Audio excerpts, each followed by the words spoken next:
बिस्मिल्लाहिर्रहमानिर्रहीम। अस्सलाम वालेकुम। सैयद याहिया हुसैनी एक बार फिर आप तमाम देखने वालों की खिदमत में हाजिर है। सबसे पहले आप तमाम लोगों की चाहत, मोहब्बत, खुलूस का बेहद शुक्रिया जो हमारे साथ कनेक्ट हैं, चैनल को सब्सक्राइब कर रहे हैं और अपनी राय का इजहार कर रहे हैं।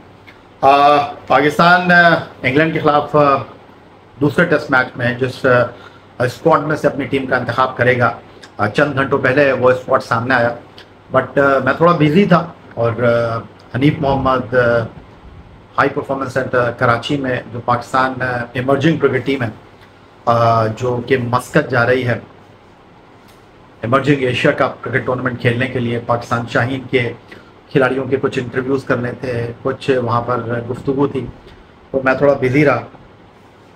और फिर उसके बाद बनु काबिल एक प्रोग्राम है अल खिदमत फाउंडेशन का, तो वहाँ पर तकरीब तकसीम इनामात में मैं इनवाइट था, तो वहाँ पर थोड़ा सा बिज़ी रहा, जिस वजह से ये वीडियो करने में थोड़ी सी ताख़ीर हुई। लेकिन बहुत सारे तबसरे और तज़किये आप देख चुके होंगे, तो अब हमें भी सुन लीजिए। बात दरअसल ये है कि जो कुछ पिछले चंद घंटों में हुआ है उसके हवाले से आहिस्ता आहिस्ता अब गुफ्तगू होना शुरू हुई है। और पाकिस्तान टीम की जो परफॉर्मेंस इस साल ICC T20 वर्ल्ड कप में रही, अमेरिका भारत के हाथों हम हार गए, अगले मरहले में नहीं गए। उसके बाद बांग्लादेश से होम ग्राउंड पर हम 2 टेस्ट मैच हार गए, इंग्लैंड के खिलाफ हम पहला टेस्ट मैच हार गए। चीज़ें जो हैं वो बिल्कुल ठीक नहीं चल रही।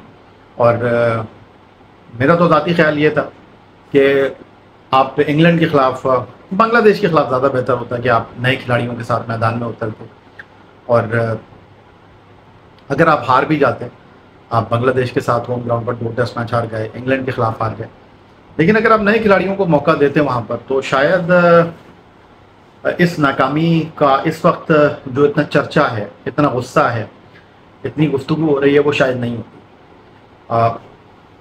अब हुआ यह है कि हमने एक्स कैप्टन सरफराज अहमद को ड्रॉप कर दिया स्क्वाड से, बाबर आजम को टीम से निकाल दिया है, शाहीन शाह अफरीदी, नसीम शाह, और कुछ देर पहले पाकिस्तान क्रिकेट बोर्ड ने वजाहत दी है, उन्होंने टेलर मेड, अगर मैं कहूँ कि स्टेटमेंट दिया है।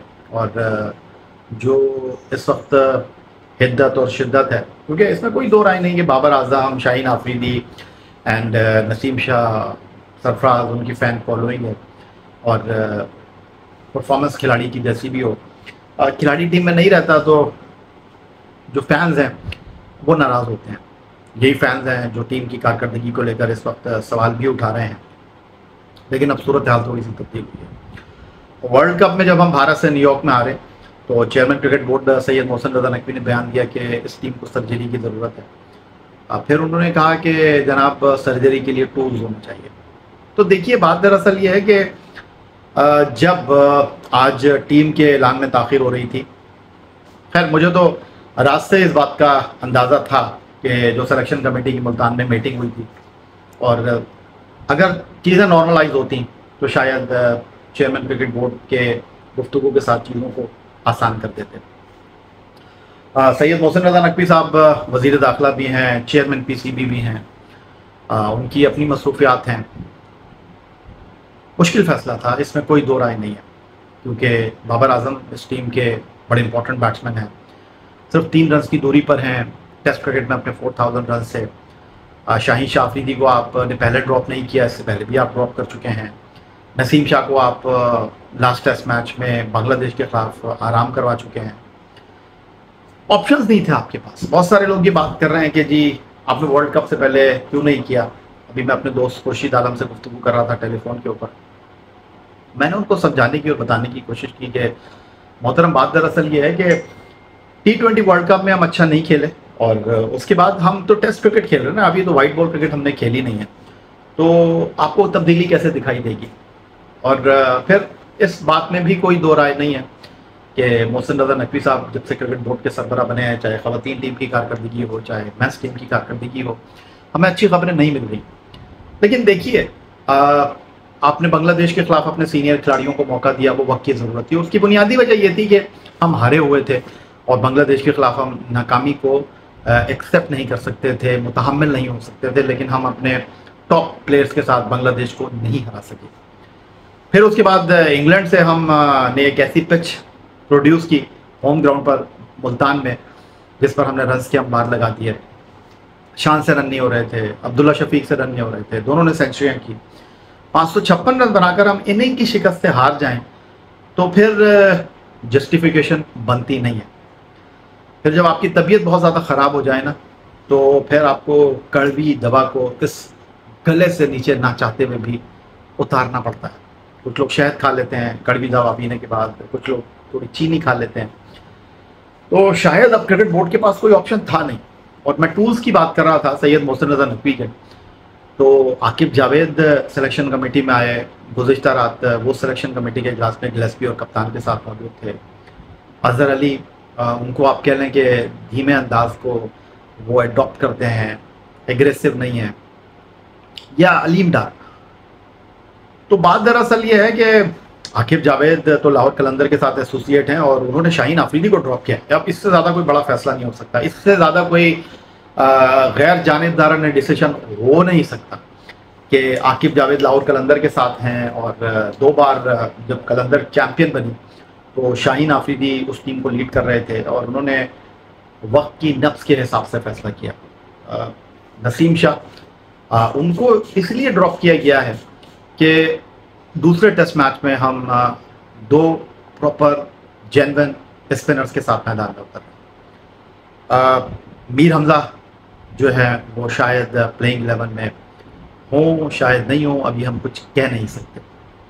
बिल्कुल आपने ठीक कहा, अगर 2 जेन्युइन प्रॉपर स्पिनर हैं तो तीसरे स्पिनर सलमान आगा होंगे। बिल्कुल सही सोच है आपकी। अब मसला ये है कि बाबर आजम को लेकर बहुत ज़्यादा इस वक्त गुफ्तगू हो रही है और जो बात एक्स अकाउंट पर फ़खर ज़मान ने की है। देखिए, फ़खर ज़मान ने कुछ दिन पहले जब वीडियो लिंक पर बातचीत हो रही थी और कनेक्शन कैंप में उन्होंने अपने ग्रीवेंसेस शेयर किए थे चेयरमैन क्रिकेट बोर्ड से। उन्होंने कहा था कि जो इंटरनेशनल डिपार्टमेंट है उससे हमें बड़े शिकायत हैं। बिल्कुल वो ठीक था, लेकिन यहाँ पर फ़खर ज़मान का क्रिकेट बोर्ड के अथॉरिटी को चैलेंज करने के मुतरादिफ है ये कहना कि जी ये ठीक नहीं किया आपने।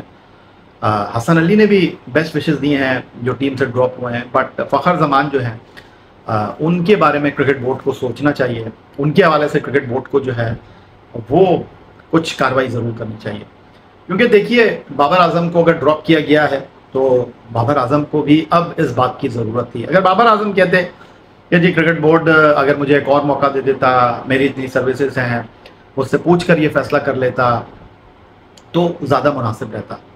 लेकिन बाबर आजम का केस जिस अंदाज में फ़खर ज़मान लड़ रहे हैं, मुझे नहीं लगता कि उनको पाकिस्तान क्रिकेट बोर्ड जो है वो ऐसी छोड़ना चाहिए। कुछ ज़रूर पाकिस्तान क्रिकेट बोर्ड को जो है इस बारे में बात फोर्स करनी चाहिए।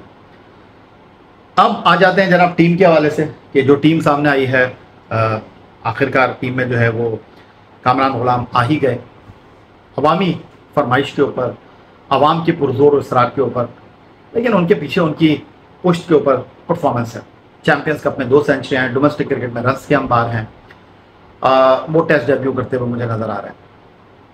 फिर सरफराज को आपने ड्रॉप किया, ये फैसला शायद मेरा ख्याल है थोड़ा जल्दी में किया गया सरफराज को ड्रॉप करने के हवाले से। लेकिन जब आप बड़े फैसले कर रहे हैं तो इस तनाजुर में मैं ये कहूँगा कि हसीबुल्ला से ज़्यादा बेहतर जो है वो रोहेल नज़ीर होते, जिनको अब हसीबुल्ला शाहीन के साथ ट्रैवल्स कर रहे थे मस्कत, अब रोहेल नज़ीर उनकी जगह आ गए। ऑन द अदर साइड अगर हम बात करें, मोहम्मद अली को आप लेकर आए हैं, 4 फास्ट बॉलर अपने स्क्वाड में रखे हैं। अब दूसरा सवाल ये है कि भाई जो 2 आपके पास स्पिनर्स हैं जिनको आप लेकर आए हैं स्क्वाड के अंदर, जाहिद महमूद, नोमान अली, तो भाई सवाल यहाँ पर ये उभरता है कि पहले टेस्ट मैच के दौरान ये खबर आई थी कि इनका फिटनेस टेस्ट हुआ, नाकाम हो गया, इनको रिलीज़ कर दिया गया। साजिद खान की भी जनाब इंडक्शन हुई है टीम में। उसके अलावा जो है अगर मैं बात करूँ तो हुरैरा स्टिल मौजूद हैं, but I don't think so कि वो यहाँ पर मुझे टेस्ट डेब्यू करते हुए दिखाई दे रहे हैं। तो उसके अलावा मेहरान मुमताज़ को टीम में रखा गया है।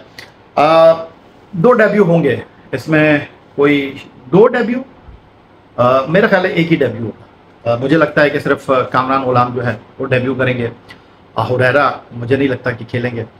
हाँ, लेकिन साजिद, उनके साथ नोमान और उनके साथ जाहिद महमूद, क्योंकि अगले टेस्ट मैच से अबरार तो बाहर हो चुके हैं। तो इस बात को अब समझने की ज़रूरत है कि बाबर आजम, शाहीन आफरीदी, नसीम शाह अगर टीम से ड्रॉप हुए हैं तो कारकर्दगी की वजह से ड्रॉप हुए हैं। माजी में पाकिस्तान क्रिकेट में आज इस वीडियो का बाय द वे इस वीडियो वॉल के सामने करने का बुनियादी मकसद ये था कि इस पीछे जो वीडियो वॉल आप देख रहे हैं, शाहरुख गांगुली हैं, सानिया मिर्ज़ा हैं, अब्दुल रज़ाक आपको नज़र आ रहे होंगे, फिर कप्तानों के कप्तान अजहर जैदी साहब हैं, मोहम्मद इरफान नज़र आ रहे होंगे, मोहसिन हसन खान हैं, शाहरुख गांगुली, जिस तरह मैंने बताया। तो देखिए, आपने सुना होगा कि क्लास परमानेंट, फॉर्म टेम्पररी। अब बाबर आजम की फॉर्म रूठी हुई है। बाबर आजम टेस्ट क्रिकेट में पहली बार टीम से ड्रॉप हुए हैं। 2016 में उन्होंने सरफराज अहमद की क़यादत में टेस्ट डेब्यू किया था, तब से वो ड्रॉप हुए नहीं। 8 साल करियर में पहली बार बाबर आजम ड्रॉप हुए हैं। अब बाबर आजम ने इस टेस्ट सीरीज से पहले इंग्लैंड के खिलाफ अपने आप को कप्तानी से अलहदा किया था, और बाबर आजम जो थे, एक आम राय यही है कि बाबर आजम खुद जो है वो सेकंड टेस्ट मैच से पहले अपने आप को अलग कर लेते। जिस तरह हम गैर मुल्की टीमों की बात करते हैं, बाहर की टीमों की बात करते हैं, खिलाड़ी से परफॉर्म नहीं हो रहा होता, लेकिन हमारे पास ऐसा क्यों नहीं होता? उसकी बुनियादी वजह यह है कि हमारे अंदर एक डर है, एक फेयर है, खौफ है, और वो ये है कि अगर मैं बाहर हो गया तो पता नहीं दोबारा आऊँगा या नहीं आऊँगा। दिल साफ, नीयत साफ, मंजिल आसान। बाबर आजम हमेशा के लिए थोड़ी ड्रॉप हो गए, बाबर आजम फिर वापस आ जाएंगे। लेकिन अब इस टीम को थोड़ा सा बैक करने की ज़रूरत है, इस टीम को थोड़ा वक्त देने की ज़रूरत है, क्योंकि बात दरअसल ये है कि आप पिछले कई चंद सालों से एक मखसूस बंच ऑफ प्लेयर के साथ एक्शन में थे, हार भी रहे थे, जीत भी रहे थे, लेकिन पिछले कुछ 1.5 साल के अंदर इस टीम की कारकर्दगी का जो ग्राफ है वो बहुत ज़्यादा डिप कर गया। बाबर आजम से रन्स नहीं हुए, शाहीन शाह आफरीदी उस तरह की कारकर्दगी का मुजाहरा कर नहीं पाए। तो ये बहुत अच्छा फैसला है क्रिकेट बोर्ड का। इस फैसले को हमको बैक करना चाहिए। इसलिए नहीं कि बाबर आजम को ड्रॉप किया गया है, शाहीन आफरीदी को ड्रॉप किया गया है, नसीम शाह को ड्रॉप किया गया है। मुश्किल फैसला था ये क्रिकेट बोर्ड के लिए। क्रिकेट बोर्ड के लिए ये बिल्कुल आसान फैसला नहीं था। आपके सामने पहाड़ जैसी इंग्लिश टीम खड़ी है जिसने आपको 556 रन के ऊपर इनिंग और 47 रन से हरा दिया। उस टीम के खिलाफ अब बाबर आजम जैसे बैट्समैन को, शाहीन शाह आफरीदी, नसीम शाह जैसे बॉलर्स को बाहर बैठाकर अगला टेस्ट मैच खेलने का बड़ा दिल लेकर जा रहे हैं। देखिए, वो कहते हैं ना कि मोटे को देखकर डरना नहीं चाहिए, पतले को देखकर लड़ना नहीं चाहिए। और बाबर आजम की अहलियत, सलाहियत, जिस तरह क्रिकेट बोर्ड ने कहा शाहीन शाह आफरीदी, उनको आराम दिया गया है, लेकिन ये भी अब डिसाइड होना चाहिए कि उनको वापस कैसे आना है।